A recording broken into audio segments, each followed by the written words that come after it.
Thank you, and welcome to today's Candidate Forum, brought to you in partnership with City Club of Central Oregon and the League of Women Voters of Deschutes County, Klamath County, and Hood River, two organizations that are passionately nonpartisan and whose purpose today is to engage and inform Oregon voters for the general election. Today, we are hosting the candidates for U.S. Representative 2nd District. My name is Harrison Womack, proud City Club board member, and I'm honored to serve as today's moderator. First, I'd like to give a quick shout out to City Club's annual sponsors, Brooks Resources and St. Charles Health System. Without their support, we would not be able to bring you today's program. Today's live stream is also made possible by Connect Central Oregon, a nonprofit launched with the assistance of the OSU Cascades Innovation Collab. Our sponsors for the entire series of candidate forums are the Deschutes Public Library and Buchanan Schmid LLC.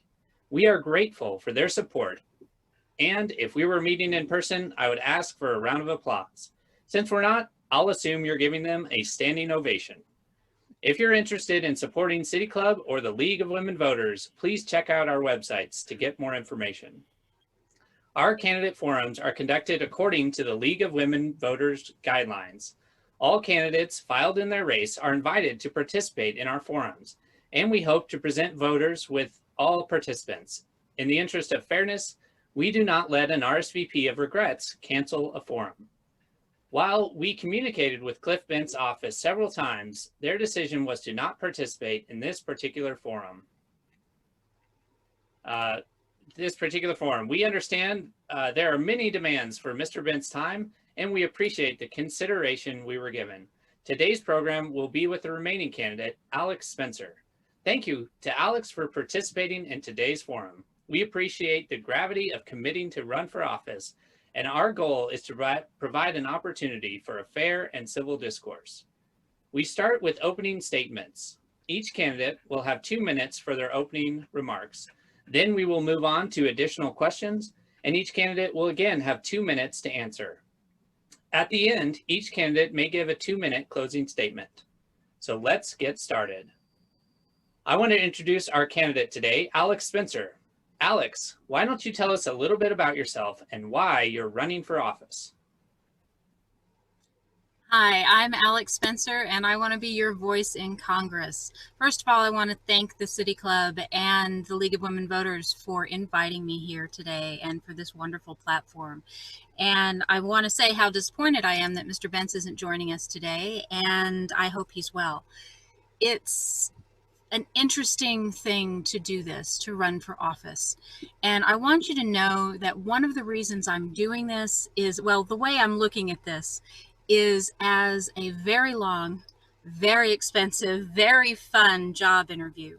While I do have a designated competitor, I also want you to hire me to do the job because you know that I am the best person to do the job, to do the work that needs to be done, and that I will be your voice in Congress, and I will show up. I will stay in the room and make sure that the hard work of communication is attended to. So again, thank you so very much for having me, and I look forward to your questions. Excellent. Well, thank you for that introduction. So our first question, just want to hear, what are your qualifications and experience for this position? Well, my background is as diverse as CD2, and the fact that I have lived a life of diversity, that I've learned how to excel in many different ways, most importantly as a single mom, it brings something to the table that we certainly have yet to see in this seat. I will be the very first woman to hold the seat in Congressional District 2, and I'm so very grateful for everyone's support. I move through my life through communication. I'm a motivational speaker. I am someone who is a mediator. I am a problem solver. I know what it takes to live a life with a very little and gain so much more through the creative production of just being in the world. I am very grateful for this opportunity. It is it is shown by my nomination that I have what it takes to speak to the voters, to really do that hard work of communication, to really bring people together and hold more than one idea at a time. I think it's so very important in this time to be that person who's willing to stand up and speak for everyone.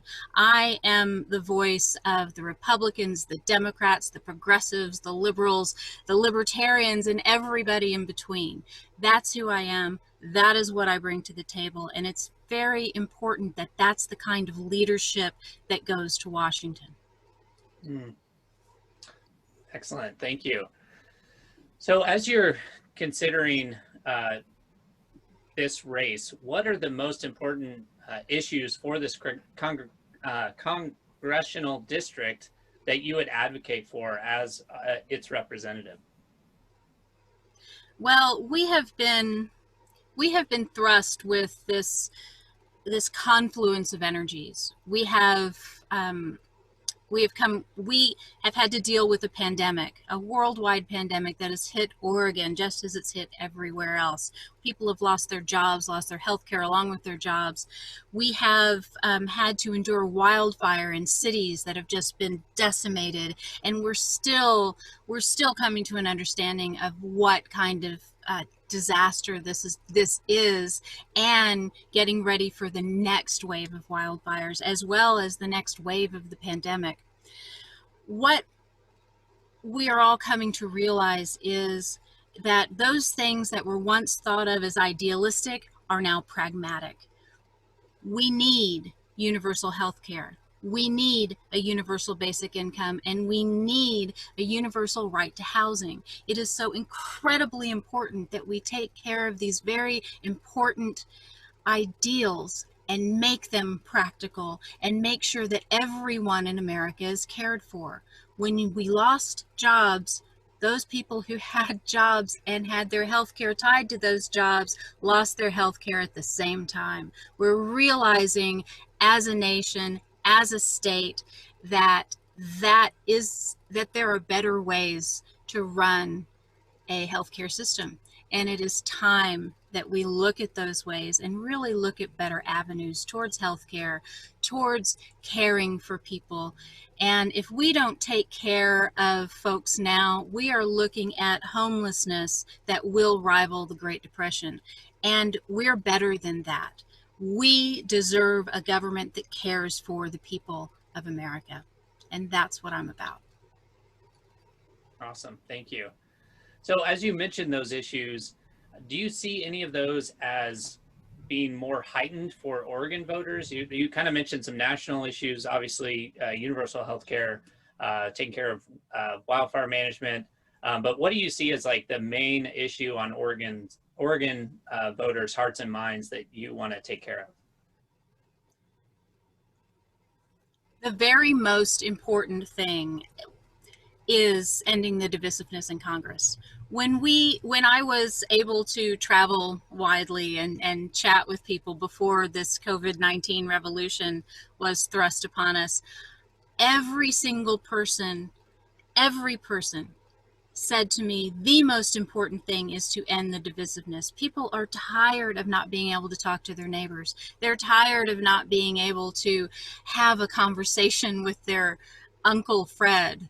And it's time that we come together. We really tore at the fabric of democracy when we stopped talking about religion and politics across the dinner table. And we further pulled at those fraying threads when we decided it was okay to agree to disagree. It is time that we bring communication to the forefront, that we really end the divisiveness that is plaguing Congress and that is plaguing our nation. If we bring communicators into Congress, if we create a committee for congressional communication where members can come and really hold more than one idea at a time, really work through the issues to the betterment of all of the American society, then we will be able to solve the divisiveness all over America, and especially here in Oregon. We have had protests because Black Lives Matter. We've had wildfires that have been hindered by the Republicans' walkout because they missed their budget. We have to start taking care of people and end the suffering that we're seeing everywhere. Thank you. So you mentioned ending the divisiveness in Congress. So I guess a follow-up question to that is when a side has a supermajority and almost has no reason to listen to the other side, how would you combat that? Where we see it, on a state level, it's one party, and in different houses, it flips party. So how would you address that, where a party doesn't need the voice of the other party to still get legislation passed? What would you do in that case? We need people who understand what communication is. We need people who understand how to meet someone where they are so that there can be actual communication about an issue. When the Republicans walked out of the Oregon government, they left so many things on the table that have been detrimental. And even had they lost that issue, they needed to stay in the room and have the conversations. If we look at our Supreme Court Justice Ruth Bader Ginsburg, who just passed, and we will miss her dearly, we look at her, and her most fervent efforts were in the dissenting opinion to sway folks further down the line so that we come to a greater understanding of what needs to be in the world. And that's what they missed. They missed the ability to have their voice heard for the record, to have their understandings be a part of that record so that folks could go back and say, oh, this is what they meant when they said that, and really be a part of the communication. When you walk out of the room, you leave so much on the table, and they did not have the forethought to realize all of the other legislation that wouldn't go forward. The wildfire budget is paramount. In the emergency session, they were only able to get $3.2 million passed when they had asked for $52 to $132 million for the wildfire season of 2020. We have firefighters out there risking their lives. The very least we could have done was make sure that they had the money they needed to thrive. Well, thank you for that answer. So some questions here too. How would you, if you were elected, how would you balance the wishes of your constituents with the wishes of your financial backers? Well, the constituents come first. I am the voice of the people of Oregon. What matters to them is what needs to matter to me, and that is where my energy will go. While I won't say I won't ever take money from big corporations, it's going to depend on the corporation. And I want everyone to understand my answer there. It's because I need to be able to play on the same field as everyone else. Now, if I am the head of a committee that regulates, say, broadcasting, and if I take money from broadcasters, then there's a problem, because that's a huge conflict of interest, because the people I'm supposed to be regulating, I'm taking money from. Now, I would never in a million years do that to the people of Oregon or to the people of America. It's about making sure we do the best possible take the best possible care of the American people we can. We are in a crisis. We're in a crisis of conscience. We're in a crisis of climate. We're in a crisis of it's so big, it's so profound, and we need to make sure we take the profit out of people's suffering wherever we see it, and we need to move forward with policies and incentives and real legislation that helps people rather than continues to push them down into the ground. It's time it's time we take the knee off of the American neck. Awesome. Well, thank you. Do you consider climate change to be a threat? And if so, what steps do you expect to support to address it? Yes, absolutely. Of course, climate change is a threat. Not only is it a threat to Oregon, as we're seeing in these massive wildfires, it is also a threat to the United States and to the world. Now, it's been just about a year since we pulled out of the Paris Climate Accords. And we are seeing the reflection of that in these wildfires. We are part of a global society, and what we do matters. The actions we take matter. The actions we take when we're in the room matter. When we walk out and leave that kind of legislation on the table, it matters. We need to be sure to understand that this is a global issue, that climate is a global issue, and common sense immigration, common sense migration. We need to make sure we create a path of citizenship for those folks who are here, who are working, who are paying taxes here in America, have a path to citizenship that is unencumbered by bureaucratic nonsense. We also need to make sure that climate refugees moving north from the southern reaches of the Americas have a place to come in America.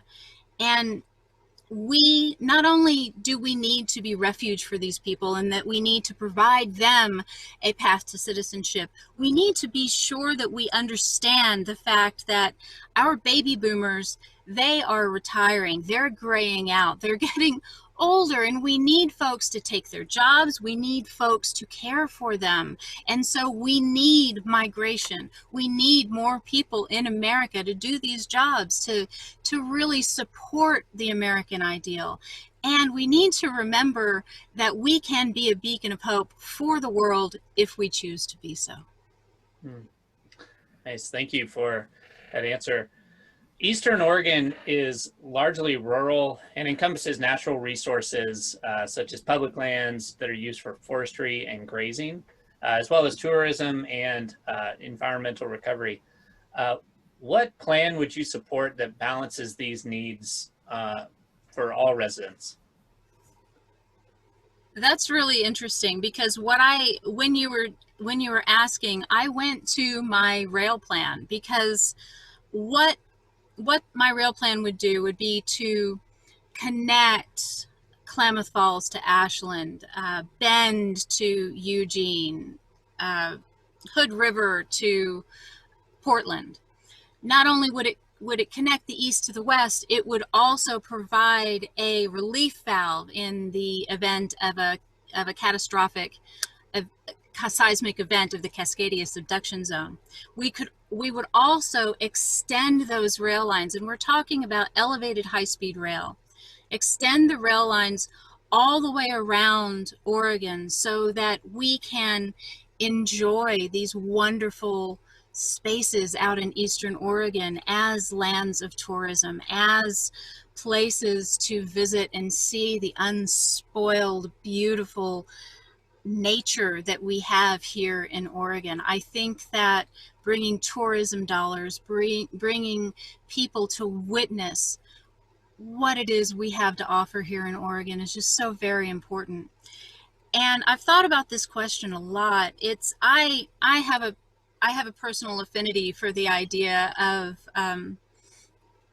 of taking care of land so consciously, because I was the campground host out at the Lava Beds National Monument. And monument status means you don't touch anything. You leave everything exactly where it is. If you see a beer can, you got to mark its GPS location and tell them where it is, because that beer can, man, that is an archaeological factor. So the problem with that is we can't have the other things that we want to do. We can't allow hunting and fishing and all of that. And so that's why national park status for so many of these areas would be a great thing. Nice. So Oregon is one of 5 states that allow unlimited campaign contributions. Do you support campaign contribution limits? and full disclosure and all that political advertisements list their identities, providing the largest amounts for them, and items like that? I believe that we need to level the playing field. Okay, we need to make it so that campaign finance is something that is available to everyone, and that, so the idea of limits, yes, I think that there need to be limits to donations, certainly, and we need to know who the big money donors are. We also need to limit the amount of funds that a specific individual can give to their own campaign. I think that it's important that a wealthy person doesn't have a better chance of becoming, oh, I don't know, a member of Congress than someone who's not wealthy. And I think it's very, very important to have representatives who represent all of the people rather than just the wealthiest people. If you are wealthy, you're more likely to be well connected and have those tendrils into big business who can give in Oregon unlimited dollars. And I think that that needs to be limited. I think that it's really time that we have that level playing field. Make sure that corporate interests are not the interests that get people voted in, that gain the votes of actual people. It's so very, very important. And money has been such a big part of the campaigning.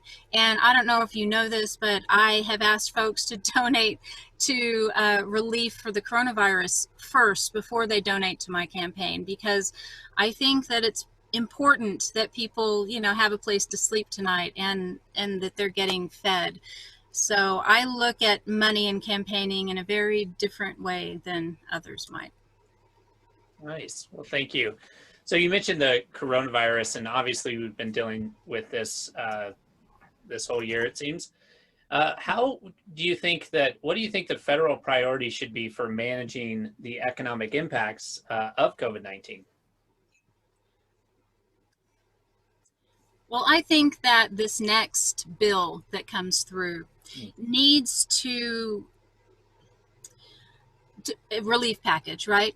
Needs to take into consideration the time it's taken for them to come to an agreement in Washington about what they're going to give. So we need to have a retroactive payment of that $1,200 for every month that's passed since that first $1,200 has been given to folks. And then we also need a provision that continues that, because we are about to come to an end of the moratorium for people being evicted from their homes. And that is going to cause such grief, such families are going to be on the streets if they don't have that buffer. They've lost their jobs, right? They don't have, and even if they have a job, it doesn't necessarily come with the same income it came with in the first place, especially for people who are in the middle, in the center of earning. And we need to ensure that people get to stay in their homes. And the way to do that is to make sure that they have the money in order to pay their back rent that they haven't been able to pay because they've been out of work. It just makes sense. And then we need those payments to continue for the foreseeable future until we know everyone is cared for, everyone is safe, and everyone is gainfully employed.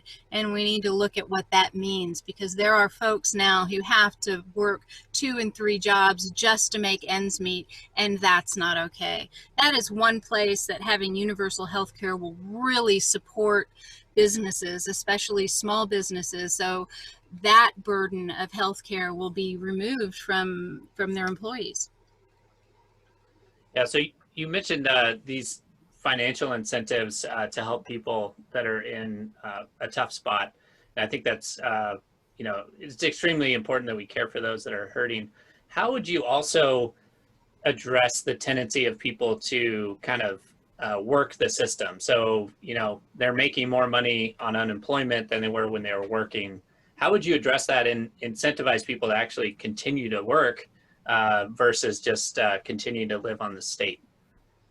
Okay, so if you're making more money on unemployment, you're not making enough money in the first place, right? We need to raise the minimum wage. We need to start at $15 an hour, if not 25, and make sure that people are making a living wage. It is very, very difficult to live on a minimum wage job. Very, very, very difficult.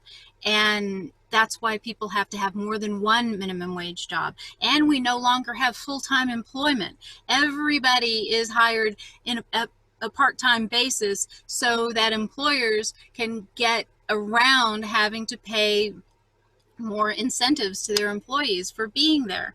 So we need full-time gainful employment that allows people to have a life, that allows people to really enjoy the liberties that are afforded by being an American citizen. When you have folks just working to pay the bills, you have a bunch of folks who are unhappy, whose lives are unfulfilled, and that isn't the American dream.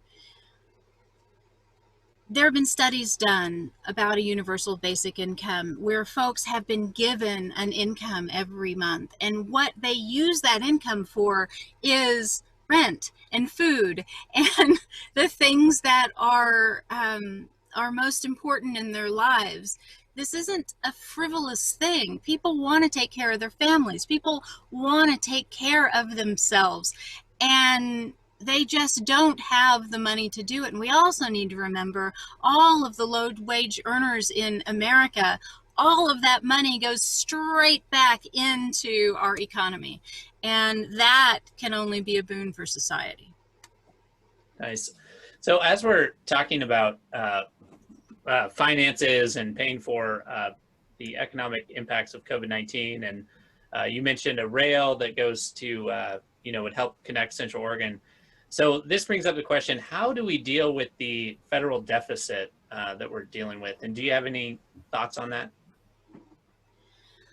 Well, it's time that, especially now, the folks that are making money during COVID-19, the folks that are making more money than they were making before, we need to make sure that they're paying their fair share of taxes.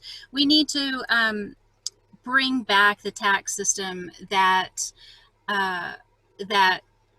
makes everyone accountable.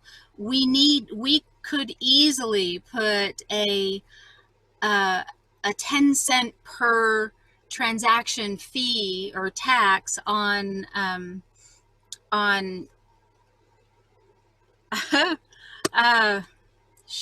Wall Street.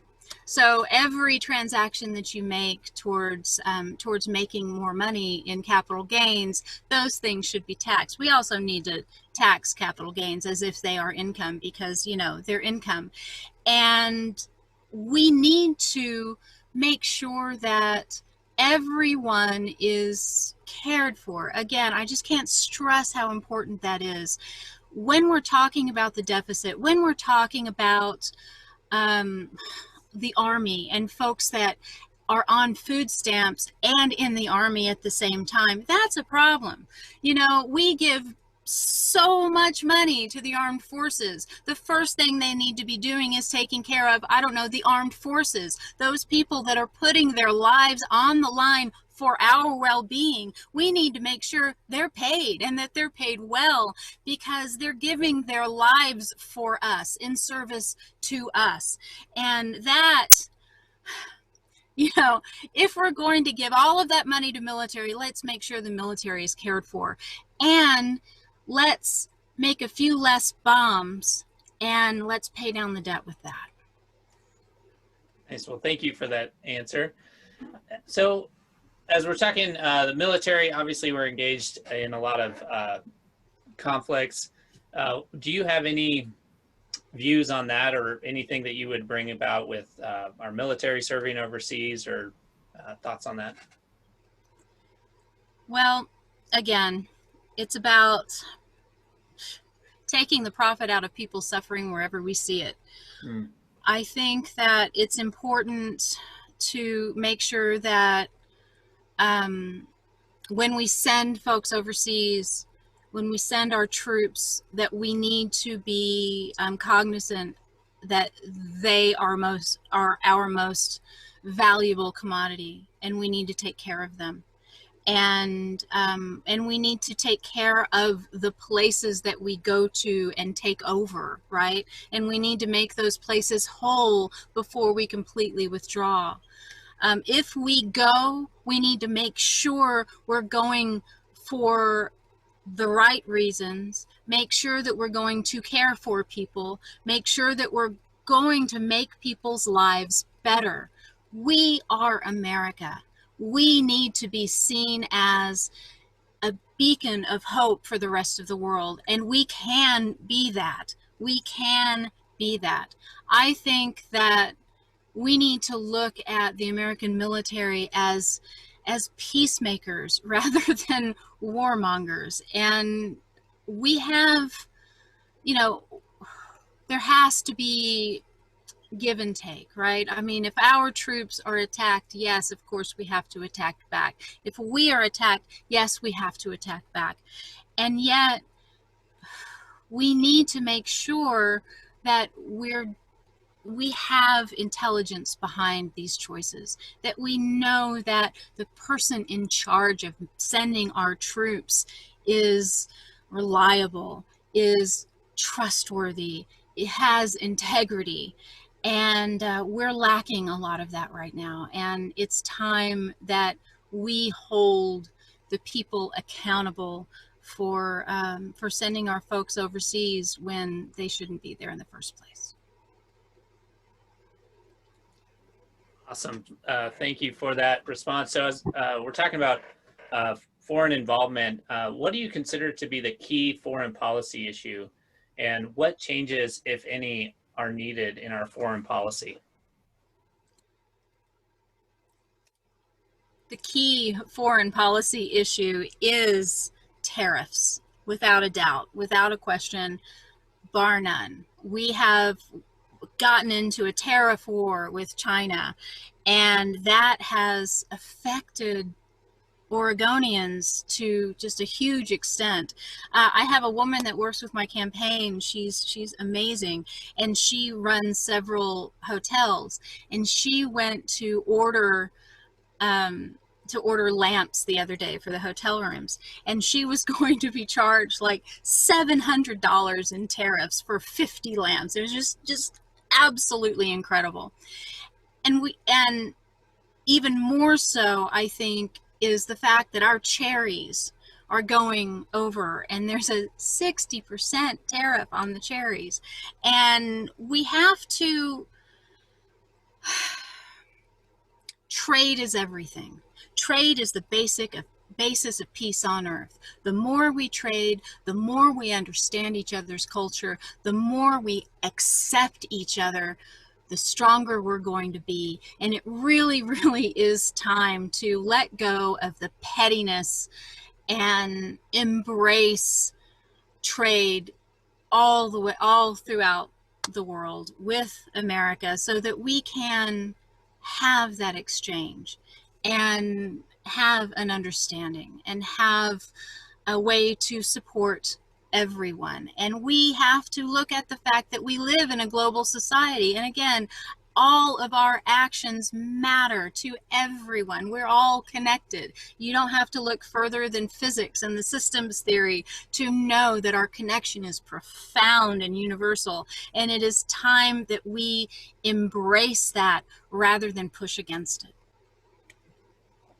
Nice, thank you.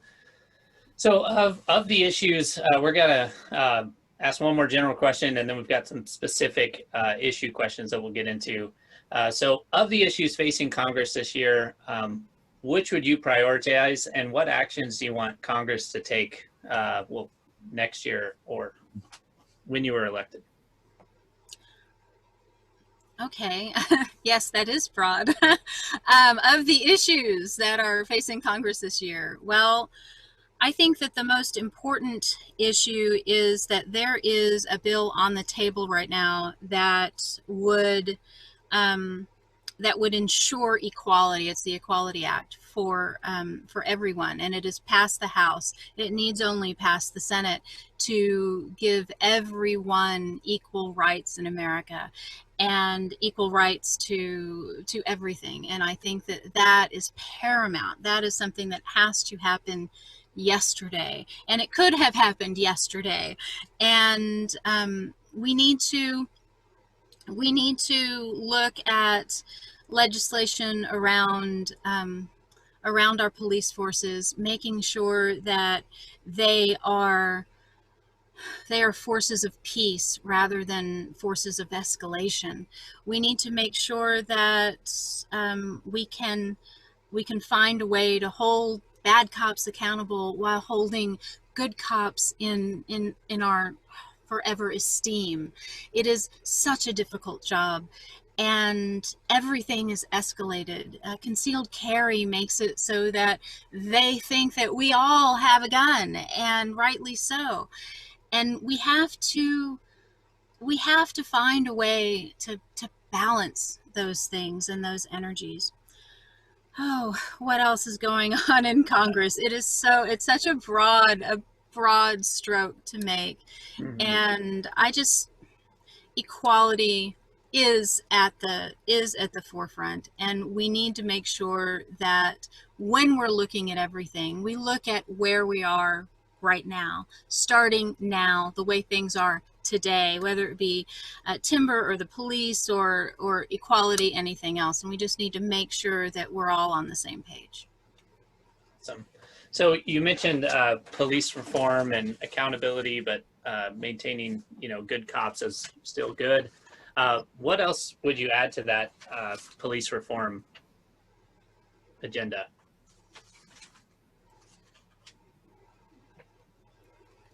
Well, I find it's very important to make sure that we de-escalate the militarization of the police forces. Now, I understand the reason for it. So what's happened is there's all of this surplus military equipment, and they can get it for a song, right? And so in fact, if you look on my website, I got to spend some time with a marshal out in Merrill, and he taught me how to shoot a gun, which was really awesome. And those, he was talking about the, his side of it and my side of it are different. But by the end of the conversation, we were both understanding each other, and it was a wonderful, wonderful communication. And even the target I was shooting at was military surplus, and they've got tons of them apparently. And what we need to do is take the military garb out of our streets. It just serves to scare people. We need a police force that is trained in de-escalation. We need a police force that is trained in acceptance training rather than tolerance training. And that may seem like a nitpicky little nuance, but when you think about it, I don't know anyone that wants to be tolerated. We need to find a way to accept everyone. And the way to do that is through understanding everyone, where they come from, what their heritage is, how they celebrated Christmas or didn't celebrate Christmas, and what is, what's important to them. The more we know each other, the more vulnerable we are with each other, the closer we're going to be. And I think that acceptance training is imperative in our police forces to make everyone, a little more equal. Nice. Well, thank you. So you brought this up in your last statement on using weapons. So any restrictions on gun availability tend to be seen by some as against the Second Amendment. Do you support any changes in the current laws and the current landscape on gun ownership? We need to make sure that we reinstate the assault weapons ban. Now, there's this little diatribe that goes on. You know, oh, when you're talking about assault weapons and semi-assault rifles, they're completely different, right? And the difference is an assault weapon shoots, you know, you have to pull the trigger every time, or a semi-assault rifle, you have to pull the trigger every time, and you can only get 60 shots out at a time. That's nothing, right? Well, it may be nothing when you're at a firing range and there's a target ahead of you and you just want to you know, get them out as fast as possible. But when we're talking about an active shooter situation, you know, that's 60 concert goers. That's 60 children in a school. We need to limit assault weapons. We need to limit magazines. It's, you know, it's time we look at this as common sense. Why limit the magazine? Because anything over 10 is too much. We need that time. Law enforcement needs those precious seconds that it takes to remove a cartridge and put the cartridge back in, so that that shooter can be taken out, so that that shooter can be disarmed, so that that shooter can stop killing people. It's too important an issue. And Second Amendment rights, we have to look at the whole Second Amendment. Well-regulated militia, that's not 25 people getting together and, you know, having a good time over the weekend. That is a well-organized, regulated militia like the armed forces, which we've got. We have armed forces. We've got everybody. We have enough people with enough guns. We don't need to have them on our streets as well. Nice. Well, thank you for answering that. So, do you support federal funding for Planned Parenthood and rights to privacy in healthcare decisions? Of course. Federal funding for Planned Parenthood. We have to remember that there is no federal funding for abortion services. There is an amendment that says, no, we cannot have federal funding for abortions. And we haven't for a very, very, very, very, very, very, very long time. What defunding Planned Parenthood does is make it so that women's health care choices are fewer, and so that they're not getting the care that they need and that they deserve. It's time that we take care of women. It's time that we take care of everybody. And women's rights, you know, are human rights. The way I look at this is I look at autonomy, right? I think that women's reproductive rights, the ability to die with dignity, all of these things are the same. We have to allow people to make choices for themselves between them and their physician, between them and their healthcare provider and their family. It's none of my business what you do with your body. And we do need privacy. We do need to make sure that organizations like Planned Parenthood that are just out there to support women and women's health care and reproductive health care, we need those things funded. We need to make sure that everyone gets, everyone who needs it has reproductive choices.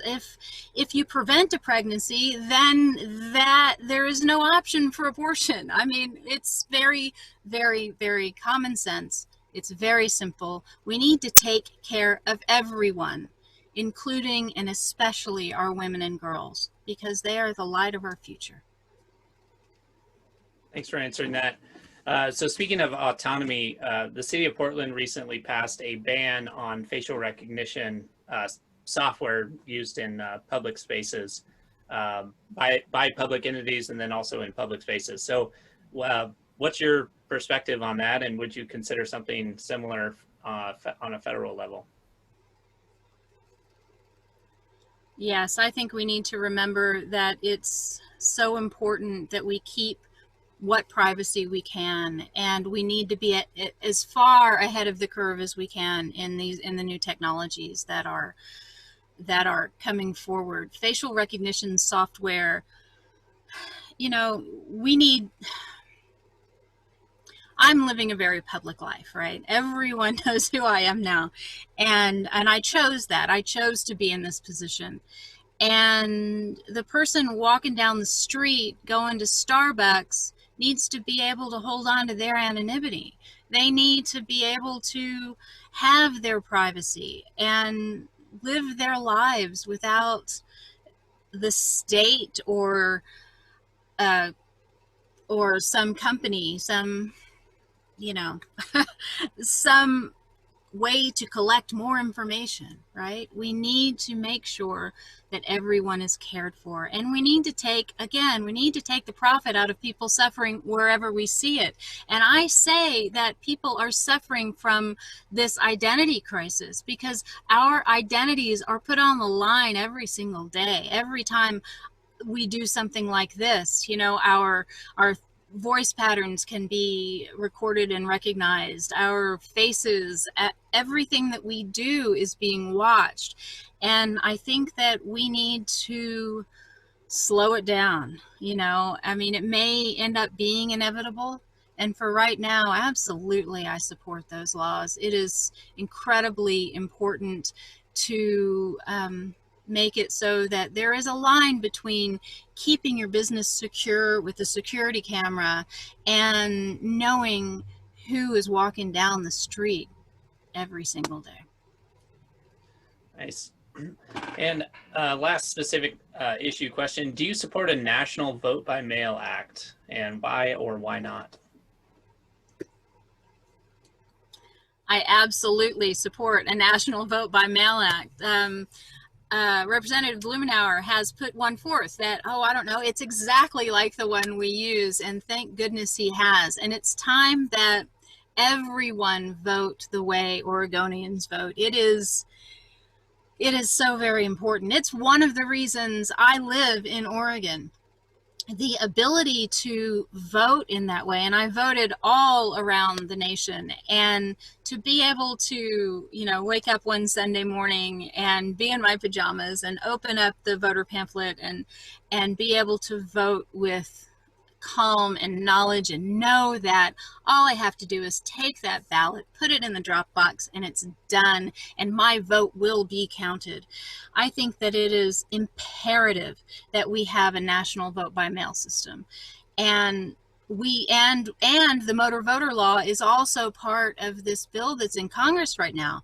We need that as well. We need all of the people engaged and having the ability to vote. Everyone gets a ballot in their mailbox. And just as an aside, these wildfires have taken down a lot of mailboxes, and we need to Shemaiah Fagan has actually come forth with a lot of really great ideas supporting people being able to still get their ballots and cast their ballots.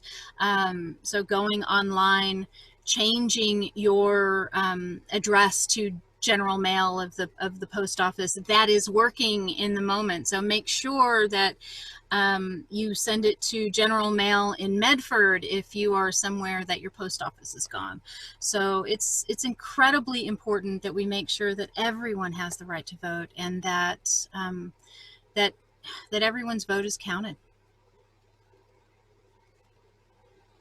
Awesome. Well, thank you so much for answering a myriad of questions. And obviously we're in a political climate, like you said, that's very divisive. There's so many issues that people ultimately they care deeply about, and they often care on different sides of the issue. So with this crazy political, economic, social, and environmental situation that we find ourselves in, what gives you hope?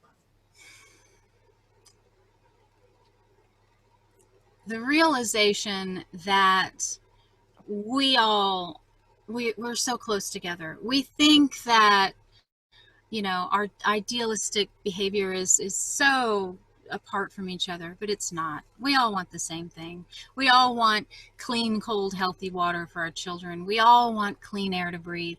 We all want an environment that is sustainable and able to make it through to the next generation and the next and the next and the next.